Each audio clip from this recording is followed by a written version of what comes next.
अस्सलाम वालेकुम नाजरीन, मैं बिस्मा मुश्ताक। तामिल इरशाद मल्टीमीडिया में आपका खैर मकदम है। नाजरीन, पेश है आज की खास हेडलाइंस।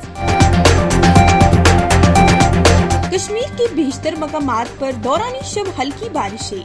महकमे मौसमियात ने मजीद बारिशों की पेशगोई की। हंदवारा में तेंदुए के हमले में मासूम बच्चे की मौत। उड़ी में आदमखोर तेंदुए को हलाक किया गया। बारामूला में दरियाई जहलम से लापता शहरी की लाश बरामद। बांडीपुरा में गैस सिलेंडर फटने से एक शहरी लुकमे अजल, 2 दीगर जख्मी। अनंतनाग में शॉपिंग कॉम्प्लेक्स को मुनहदम करने का मामला। शोबे कमिश्नर कश्मीर इनकॉवीज ऑफिसर मुकर्रर 15 दिन में रिपोर्ट पेश करने की हिदायत। मुल्क भर में कोविड मामलात में लगातार इजाफा, 18,000 नए पॉजिटिव केसेस दर्ज।